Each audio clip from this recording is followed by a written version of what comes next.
I actually had an opportunity to sit down with President Trump last week, and we interviewed him for over an hour in the Oval Office, and he went through some of these issues. Immigration orders, with some of his rhetoric about China, with some of his rhetoric about the rest of the world.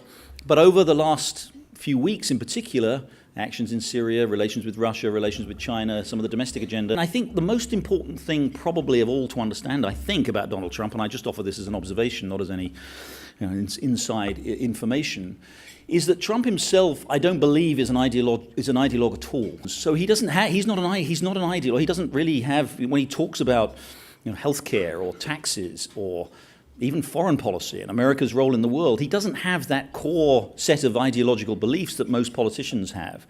And so I think I think this tension between the various factions in the Trump administration, in the White House and elsewhere, is particularly important, and understanding how that plays out is particularly critical to understanding where this administration will go, because I think, again, he is president, he makes the decisions ultimately, and he's making those decisions, but he's very, very, very, very much, again, non-ideological, quite pragmatic, and I think is in a position where whoever among his advisors is getting the upper hand for whatever reasons of domestic internal politics or for some other reason, they're the ones who are going to be most influential, and that, in the end, is where Donald Trump is going to head. The quote that caught my interest the most in many people was the one where Donald Trump said, "The magnitude of everything is so big, the decisions are so big, you're talking about life and death, you're not talking about you're going to make a good deal."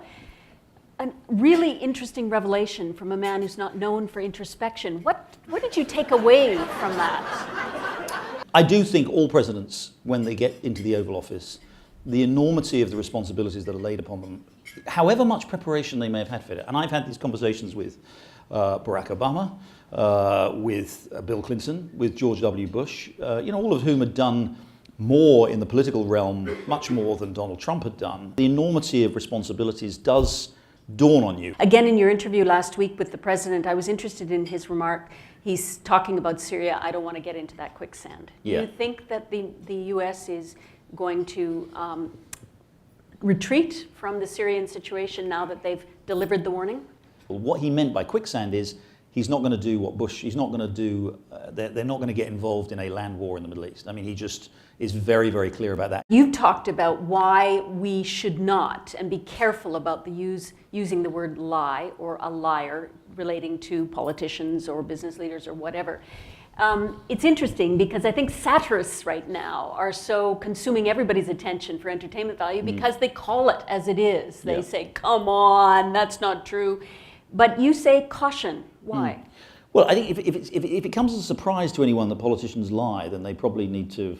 Maybe they were only born yesterday. So politicians, I've been covering politics in multiple countries for more than 30 years, and there's a great line from a British journalist actually who said that his advice to young journalists was, whenever you're interviewing a politician, you should always have at the back of your mind the question, why is this lying bastard lying to me?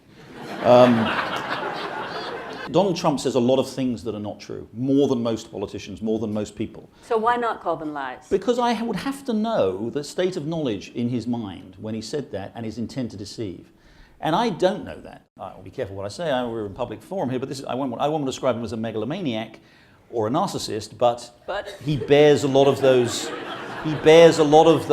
traits that are common to megalomaniacs and narcissists. So the idea that he's going to just go, you know what, I don't want to do this most powerful man in the world job anymore, I'm going to go back to my real estate, my billion-dollar real estate empire in New York, I find utterly implausible. He's loving it, he really enjoys it, it's doing everything that he wanted it to do for him.